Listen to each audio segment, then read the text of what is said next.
Hoje recebemos aqui na nossa casa, mais uma vez, o nosso irmão, amigo Geolar, que vem lá da Guarda do Embaú, né, dos Ceareiros do Bem, e vai nos falar hoje sobre os instrumentos da perfeição, do livro Jesus no Lar.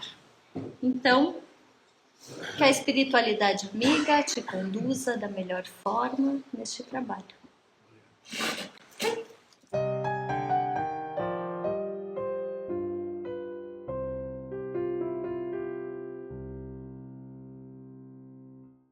Então, boa noite a todos.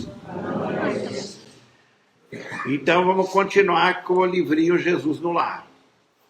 Porque esse livrinho é muito importante, porque ele vai falar sobre Jesus. E vai colocar para nós quem é esse Jesus. Através desse livrinho foi que eu melhor entendi quem é Jesus. Quem é esse ser que passou por aqui. E a terra se dividiu em antes dele e depois dele. Porque vocês vejam que Jesus, tudo que ele passou, ele foi condenado. Os primeiros cristãos, todos eles, os apóstolos, todos eles foram assassinados. O único que morreu de velhice foi o João Evangelista.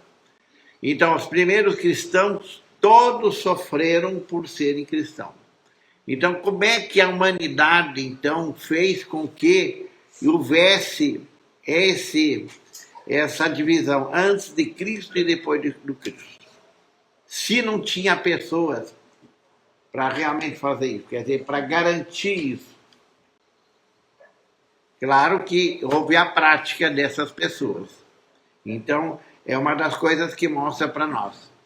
Não é nós seres humanos, que maioria das vezes escolhemos as coisas.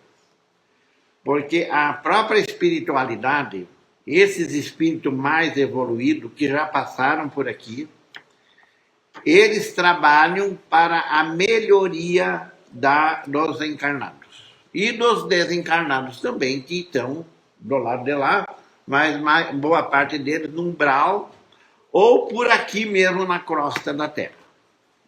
Porque muita gente, muitos de nós vai ficar aqui na crosta. Não vai para o umbral, não vai para o inferno, mas também não vai para o céu. Vai ficar aqui. Por quê? Porque nós estamos muito ligados aqui. À matéria. As coisas daqui. As propriedades, as coisas materiais mesmo.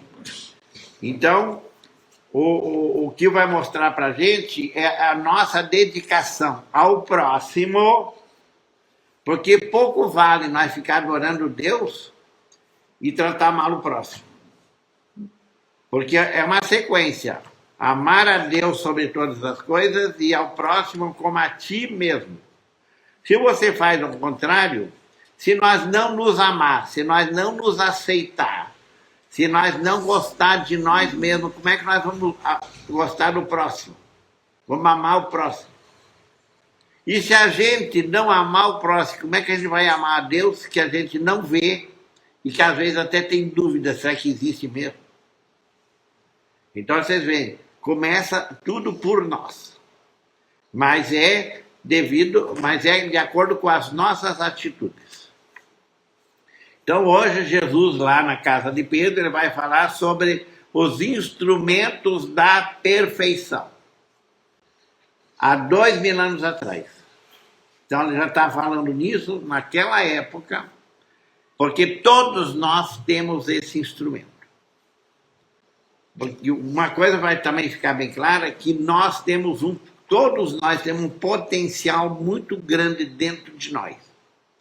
O problema é que a gente ainda não sabe administrar bem isso aí. Por quê? Por causa principalmente de 2 defeitos. Orgulho e egoísmo.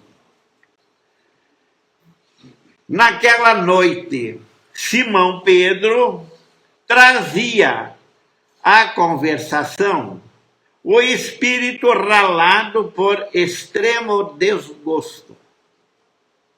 Porque aqui também vai mostrar que os apóstolos não eram pessoas muito melhor que nós. Eles tinham já uma qualidade, porque eles queriam ser bons. Então, muitos de nós podem querer ser bom, mas a gente é bom. Eu tinha um amigo que dizia assim, ó, tudo bem, mas se alguém me der numa face, eu jogo o evangelho fora e dou da outra dessa pessoa. Quer dizer, que é o perdão, essas coisas ainda que entre nós é meio difícil. Então o Pedro passou por algum problema lá. Agastara-se com parentes descriteriosos e rudes. Tá aí a família. Como é que é a nossa família? Muitos de nós exibem que a nossa família é perfeita. Agora vai morar lá dentro para ver. É tudo igual. Porque tudo nós estamos aqui espiando, quer dizer, pagando dívidas um para o outro. Principalmente dentro da família. Claro que existem aquelas pessoas que a gente já se dá bem. Mas pode ser que também que a gente comece a se dar bem e depois também já começa a romper. Velho tio acusara-o de dilapidador dos bens da família e um primo ameaçara esbofeteá-lo na via pública. É bem o comportamento que muitas vezes nós passamos aqui. Com pessoas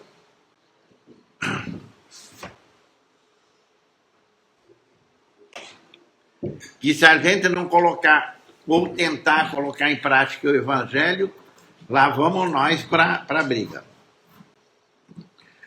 Guardava, por isso, o semblante carregado e austero.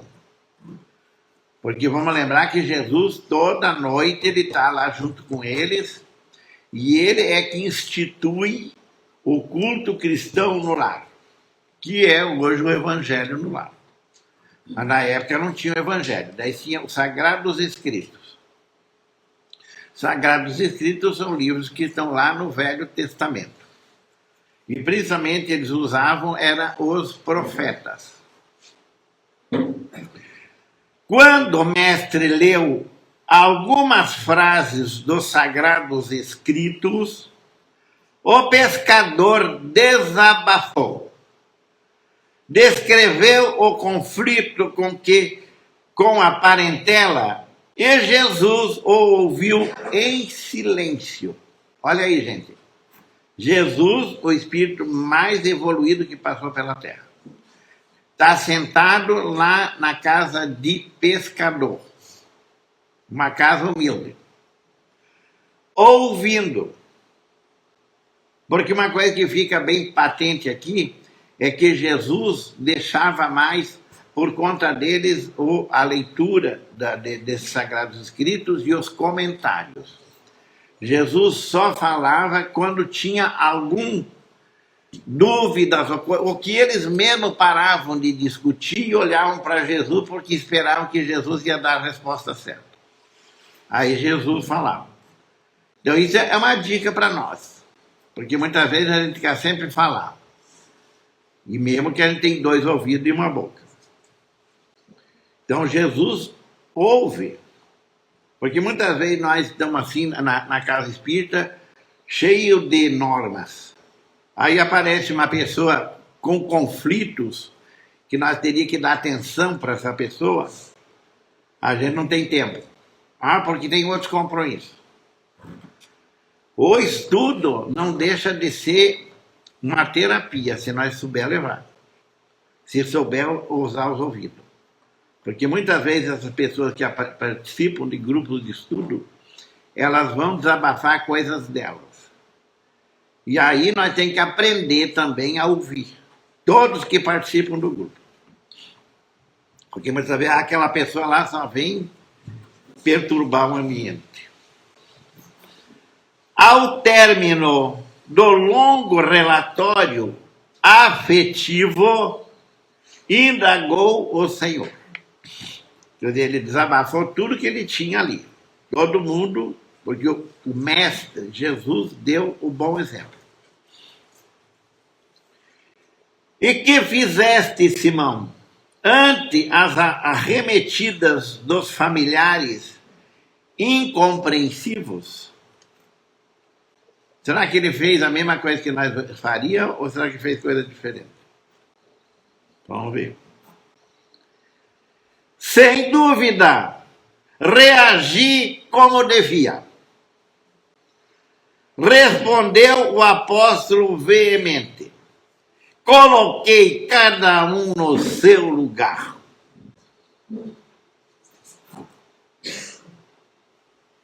Anunciei, sem rebuços, as más qualidades de que são portadores. Viu? Já começa a lavagem de roupa suja. E no meio do público.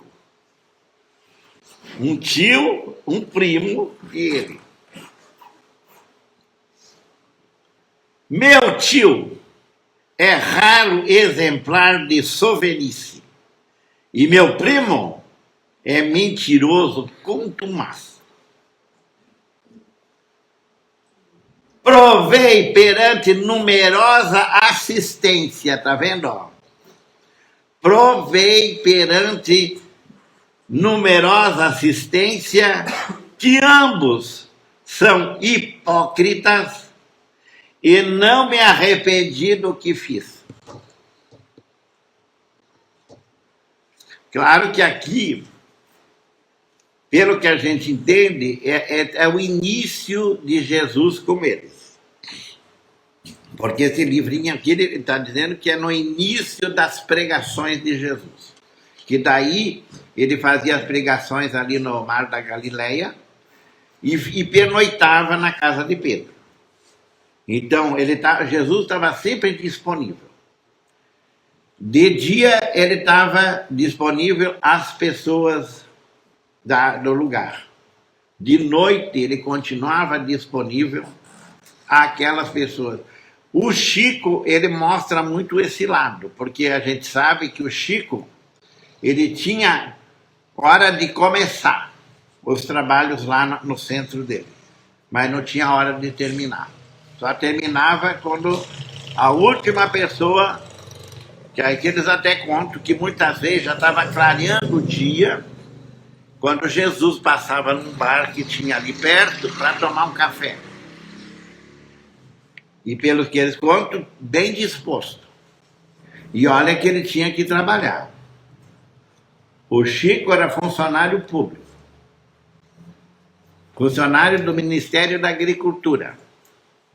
Porque a fazenda Modelo, lá em Pedro Leopoldo, que ele trabalhava, é uma fazenda do Ministério da Agricultura.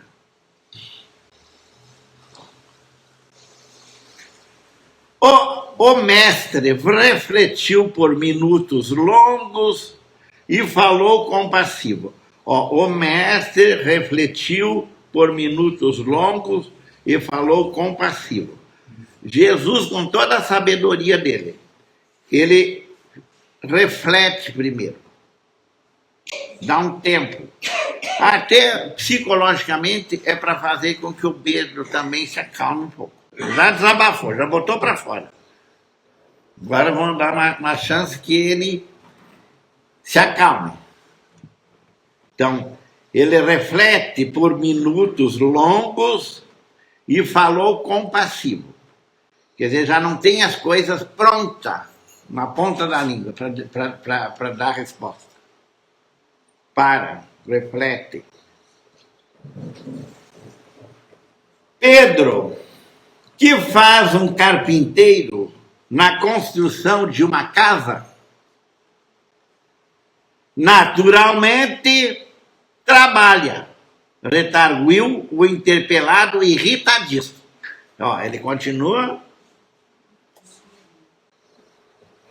Quer dizer, falou tudo que achava que tinha direito para falar. Para os parentes, no meio do público, lavou a roupa suja e continua irritadíssimo. Teve a chance de ser ouvido e tudo. Viram que Jesus não se tocou em nada. Isso é equilíbrio. O dia que nós conseguirmos isso, nós não brigamos mais com ninguém. Porque às vezes a gente não briga no soco, mas fica ressentido, né? Fica melindrado e assim por diante. Com que tornou o amigo celeste? Bem-humorado. Porque ele pergunta, natural, Pedro, que faz o carpinteiro na construção de uma casa? E agora ele pergunta, com o quê? Porque ele tem que ter ferramentas para fazer o trabalho dele. Usando ferramentas. Então, agora curto e grosso. Usando ferramentas. Após a resposta breve de Simão, o Cristo continua. Então, agora Jesus vai falar para tudo nós. Há 2000 anos atrás e serve até hoje. As pessoas com as quais nascemos e vivemos na Terra são os primeiros e mais importantes instrumentos que recebemos do Pai para a edificação do reino do céu em nós mesmos. Porque a maioria de nós diz que eles são a nossa infelicidade. Que geralmente nós somos infelizes porque tem alguém que deixa nós infelizes. Ou não? Por que a gente é infeliz? A gente assume que o problema é nosso ou a gente culpa alguém? Que a velha história de Adão e Eva. Sempre tem um culpado da minha desgraça. Quando falhamos no aproveitamento deles, que constituem elementos da nossa melhoria,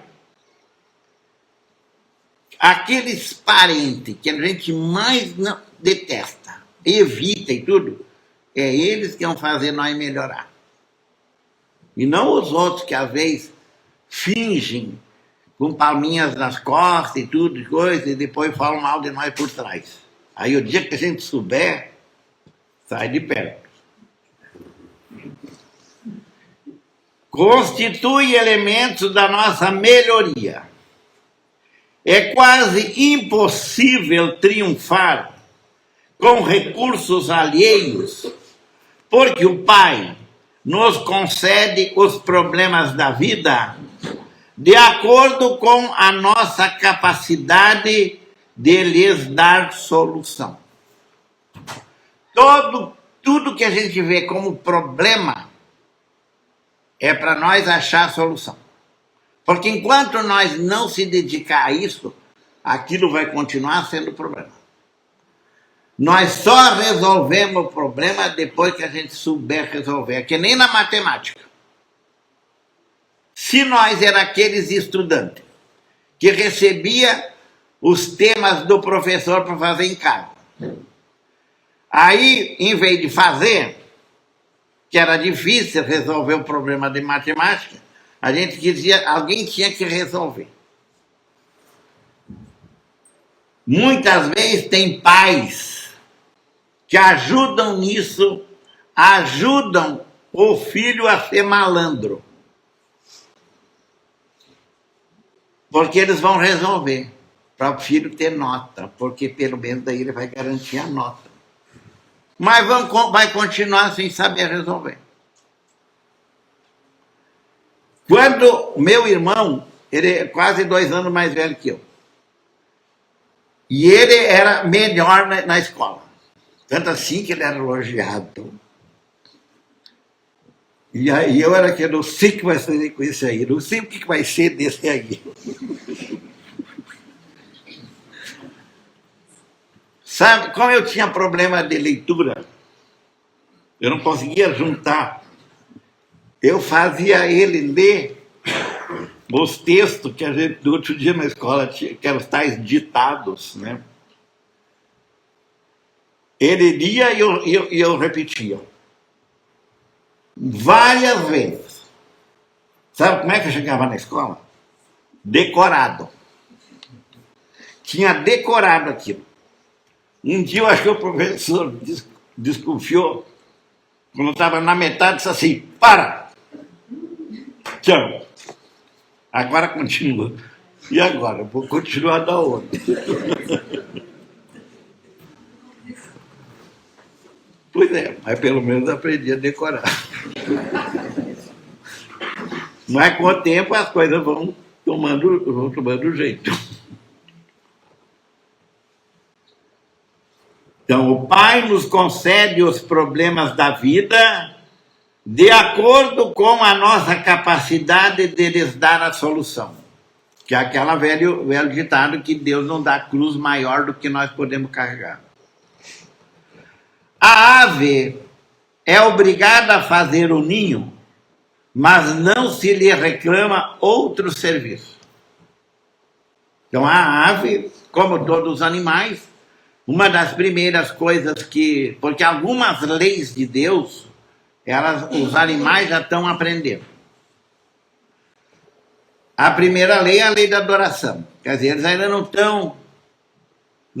Para eles, Deus, as coisas, porque o raciocínio deles também com a inteligência é muito rudimentar. Alguns podem até ter um pouquinho melhorado, mas ainda não conseguem fazer o raciocínio.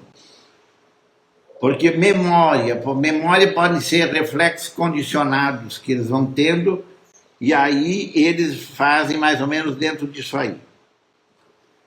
Então, ele está colocando que cada um desses seres tem as suas tarefas.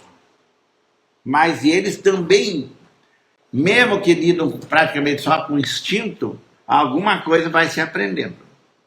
Nós passamos por aí, por isso. Nós já fomos ave, já voamos. E não tinha braço. Porque quando na Igreja Católica inventaram aquele anjo que tem braço, né? E asa. Daí eu perguntava sempre para o padre: padre, os passarinhos, eles não têm braço, mas têm asa. Como é que o anjo tem asa e tem braço também? E aí, uma vez, uma aula de anatomia, foi questionado isso, porque para uma pessoa do nosso tamanho ter asa, tem que ser uma asa muito grande. E o nosso tronco aqui tem que ser grande também, porque toda essa parte aqui tem que servir de musculatura para fazer a asa movimentar. Então você já vê o tamanhão que nós é. E ainda tem que ter rabo, né? Para manter o...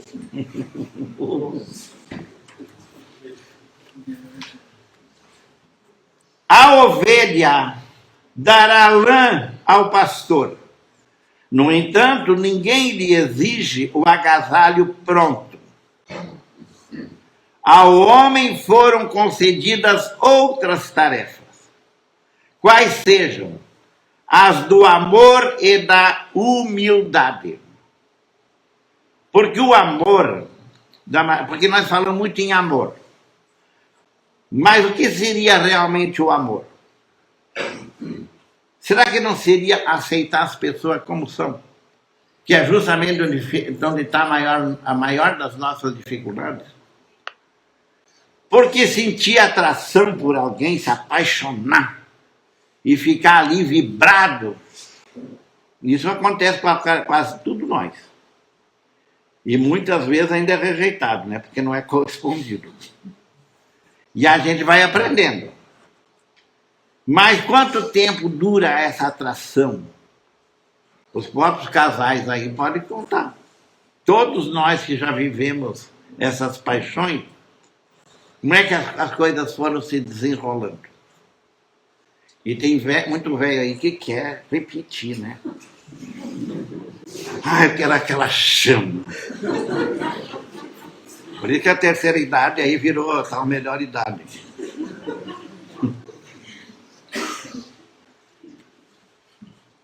Então, sejam as do amor e da humildade. na ação inteligente e constante para o bem comum, a fim de que a paz e a felicidade não sejam mitos na Terra. Mitos são coisas que nós acreditamos e às vezes achamos que é aquela solução e tudo, mas na maioria das vezes é um tempo. Depois tudo muda. Quem de nós na juventude não teve os seus ídolos, seus mitos? São os mesmos até hoje? Os parentes próximos, na maioria das vezes, são o martelo ou o serrote. Não é para dar martelada, nem para cortar. O martelo ou o serrote. Porque ele perguntou o que o carpinteiro precisa. Ele falou de ferramenta. Então o carpinteiro precisa de martelo e de serrote. Que podemos utilizar a benefício da construção do templo vivo e sublime, por intermédio do qual o céu se manifestará em nossa alma. Então, dentro da nossa convivência, nós estamos vivendo no céu ou no inferno? Porque não tem muita gente dizendo assim, a gente tem que aguentar até o fim. É pai dos meus filhos, é mãe dos meus filhos. Quer dizer, fica aquela história assim, Quer dizer, tem que aguentar até o fim. Porque teve uma história que conto aí que uma mulher voltou para a espiritualidade e falou para ele, não, eu aguentei ele até o fim. Quer dizer, assim, agora eu não preciso mais viver com aquele traste. Aí, com o tempo, ela teve que reencarnar. Aí, para reencarnar, se as pessoas que se preparam, todos nós, se nós nos preparamos na espiritualidade, nós escolhemos o que nós estamos passando. Agora, se alguém não acha que não escolheu, então é porque veio na compulsória. Não tinha condições ainda de decidir sobre o seu destino. Quem leu Nosso Lar é o pai do André Luiz, e o avô também.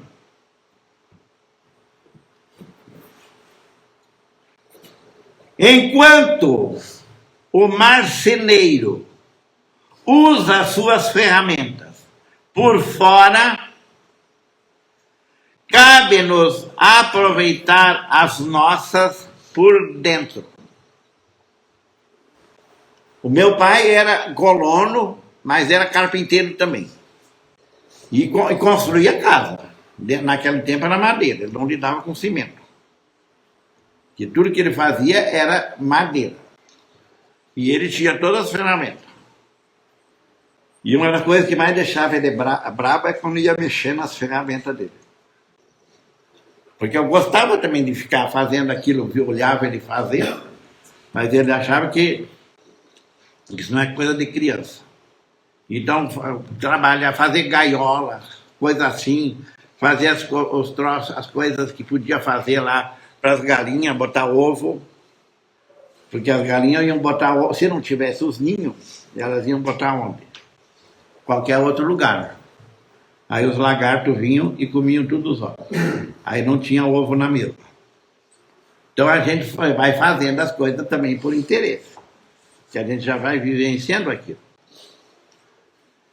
Em todas as ocasiões, o ignorante representa para nós um campo de benemerência espiritual. Todas essas pessoas que a gente muitas vezes não atura, não suporta, não quer nem ver por perto, são campo de benemerência espiritual. O mal é desafio que nos põe a bondade à prova. Como é que nós vamos colocar, se nós dizemos que eu sou bom? Ué, prova que você é bom, lida com os maus.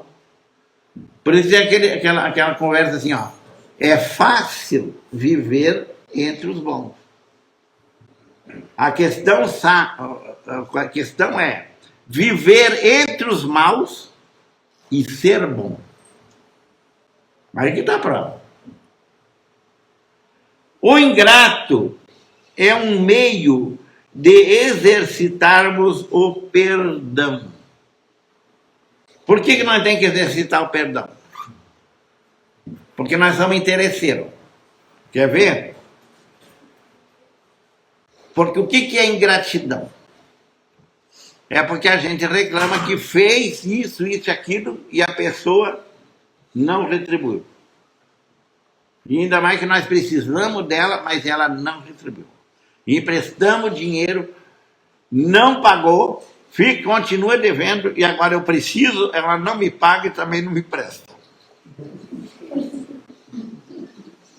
Claro, não tem. Porque uma coisa nós temos que pensar, se eu emprestei dinheiro é porque eu tinha. Então quem que estava melhor? E será que na outra encarnação eu não passei a perna daquela pessoa? E agora vem o troco? O doente é uma lição à nossa capacidade de socorrer. Nós acabamos de presenciar lá no Rio Grande do Sul o comportamento de muita gente na situação que eles estavam passando. Porque quando acontecem essas calamidades, tem 3 tipos de pessoas. Tem aqueles que passam pela calamidade e só se queixam. Tem aqueles que passam e dizem assim, perdemos tudo, mas continuamos vivos. E o que puderem fazer pelos outros fazem. E tem aqueles que onde podem tirar proveito, tiram. Não tem? Então por isso eu tenho que pensar, se no mundo que nós vivemos ainda é uma calamidade, qual é o nosso papel? Aquele que bem se conduz em nome do Pai, junto de familiares endurecidos ou indiferentes, prepara-se com rapidez para a glória do serviço à humanidade. A mãe do André Luiz. Por que ela está num ponto mais elevado? Porque ela se preocupa com os parentes. Pode ler com cuidado lá que vocês vão ver que ela se preocupa com todos os parentes. O André Luiz nem se lembrava de uma filha, de uma irmã que tinha morrido quando ele ainda era pequeno. Pois ela vibrava por essa irmã, estava preocupada. Ajudava no sentido de que esse pessoal reencarnasse. Para quem não sabe, e para quem sabe é bom que a gente frisa. A mãe do André Luiz, aqui na Terra, vivia com um homem, desses homens comuns aí, tinha dinheiro, lidava com dinheiro, com empréstimos, cobrava juro, não deixava de ser agiota. E se não pagasse, ele tirava o que a pessoa tinha. Ou não? Quem leu, aqui lá se lembra do Almeida, que o André Luiz, quando viu ele lá no nosso lar, ficou louco de vergonha. Porque esse Almeida devia para o pai dele, tinha muita doença em casa. E o pai dele não perdoou a dívida, tirou a casa dele, deixou ele sem casa. Porque é a lei do comércio.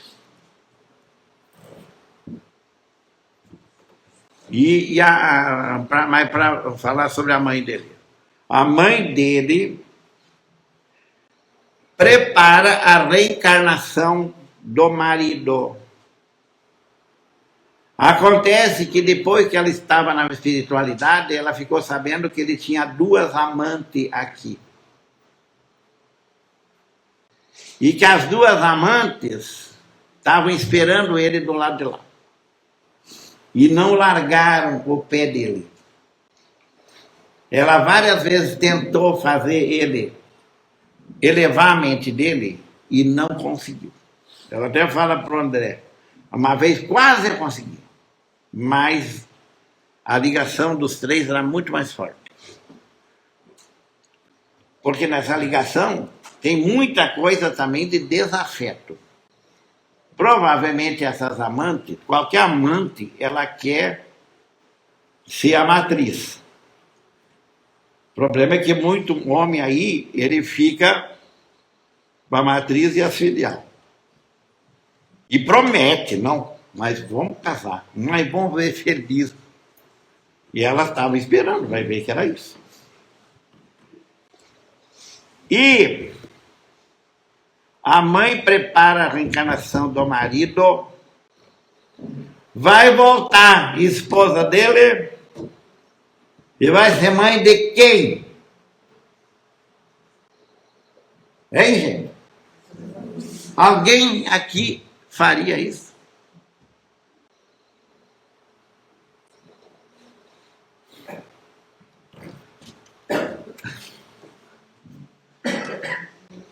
Porque se a paciência aprimora a vida, o tempo tudo transforma.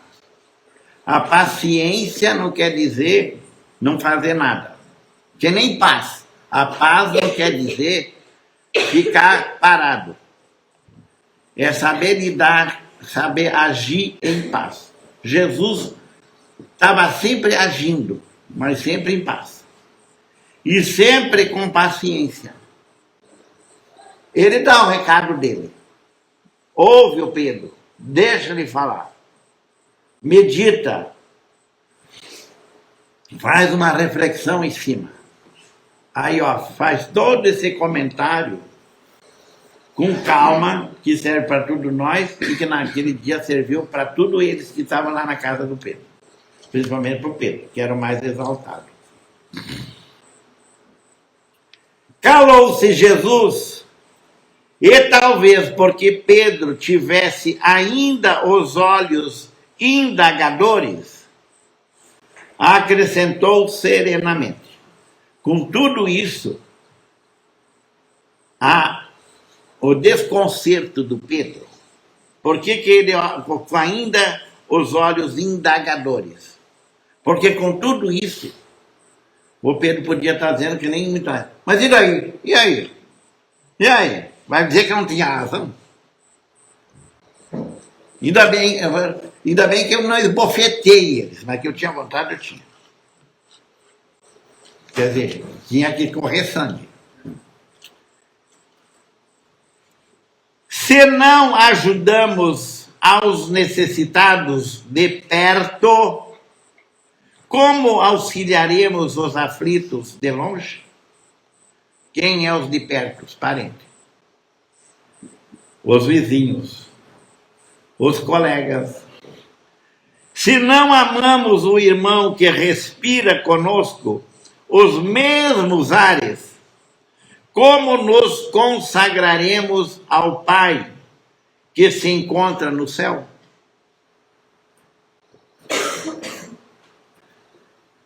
Depois destas perguntas, pairou na atmosfera, na modesta sala de Cafarnaum, expressivo silêncio, que ninguém ousou interromper.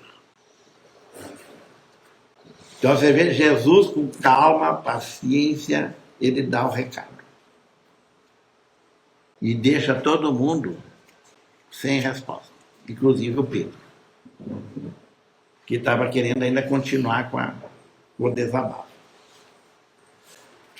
Então, meus irmãos, Jesus é o caminho, a verdade e a vida. Isso é para qualquer religião. E nós que estamos no Espiritismo, temos que nos considerar todas as religiões que tem por aí como válidas. Quem não está no Espiritismo ainda, um dia pode ser que esteja.